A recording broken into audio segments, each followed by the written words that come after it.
Perkenalkan, nama saya Purnama Panisandra, mahasiswa Fakultas Hukum, Program Studi Ilmu Hukum dengan nomor induk mahasiswa 22320211012, Universitas Muhammadiyah Sukabumi, yang akan memberikan informasi seputar perkembangan HAM di dunia dan pengaruh Islam terhadap perkembangan HAM. Sebagai bentuk penugasan dari ujian tengah semester genap, pada mata kuliah Hukum dan HAM yang diampu oleh dosen R. Eriska Ginalita Dwi Putri, SHMH. Perkembangan HAM di dunia dan pengaruh Islam terhadap perkembangan HAM. Perkembangan hak asasi manusia, HAM, di dunia. Hak asasi manusia, HAM, adalah hak-hak yang melekat pada setiap individu yang diakui secara universal dan tidak dapat dicabut. Perkembangan HAM di dunia dapat dibagi menjadi beberapa tahapan penting. 1. Zaman kuno dan abad pertengahan. Pemikiran tentang hak-hak dasar manusia sudah ada sejak zaman kuno, seperti dalam filosofi Yunani dan Romawi. Namun konsep HAM belum terformulasi secara sistematis. Di Eropa abad pertengahan, pengaruh gereja dan feodalisme membuat konsep HAM masih terbatas. 2. Era pencerahan dan revolusi. Abad ke-17 dan ke-18 menandai era pencerahan di Eropa, yang membawa pemikiran rasionalisme dan humanisme. Tokoh-tokoh seperti John Locke, Voltaire, dan Jean-Jacques Rousseau mulai memikirkan konsep hak-hak individu.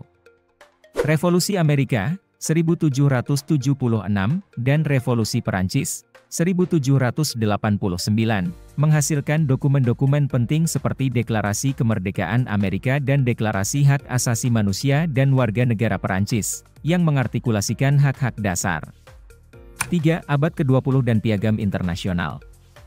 Setelah Perang Dunia Kedua, pembentukan Perserikatan Bangsa-Bangsa, PBB, menjadi momentum penting bagi perkembangan HAM.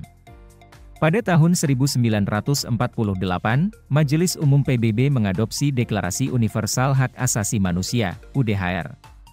Sejak itu, berbagai konvensi dan perjanjian internasional mengenai HAM telah ditetapkan, seperti Konvensi Hak-Hak Anak dan Konvensi Penghapusan Segala Bentuk Diskriminasi Terhadap Wanita. Pengaruh Islam terhadap perkembangan HAM. Islam sebagai agama yang lahir pada abad ke-7 Masehi memiliki ajaran-ajaran yang berpengaruh terhadap konsep HAM, baik dalam konteks sejarah maupun kontemporer. 1. Ajaran Islam tentang keadilan dan kesetaraan. Al-Quran dan hadis mengajarkan nilai-nilai keadilan, kesetaraan, dan penghormatan terhadap manusia.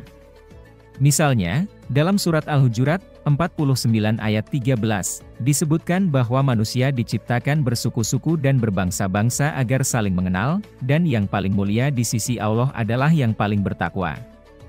Islam mengajarkan hak-hak dasar seperti hak untuk hidup, hak untuk tidak ditindas, dan hak atas kebebasan beragama. 2. Piagam Madinah.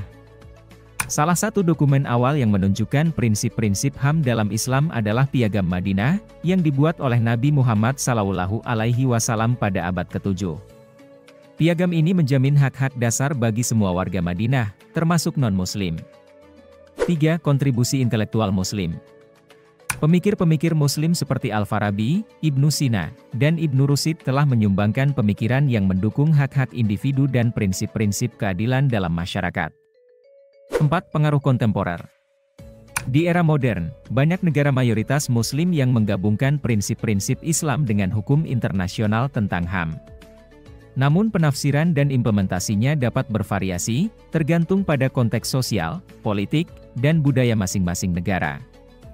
Secara keseluruhan, perkembangan HAM di dunia dan pengaruh Islam terhadapnya menunjukkan interaksi yang dinamis antara berbagai tradisi, ideologi, dan praktik hukum yang terus berkembang sesuai dengan perubahan zaman. Islam, dengan nilai-nilai universal yang diajarkannya, telah memberikan kontribusi signifikan terhadap konsep HAM, baik melalui dokumen-dokumen sejarah seperti Piagam Madinah maupun melalui pemikiran kontemporer yang terus beradaptasi dengan tantangan global. Sekian video dari saya, semoga menjadi wawasan yang bermanfaat.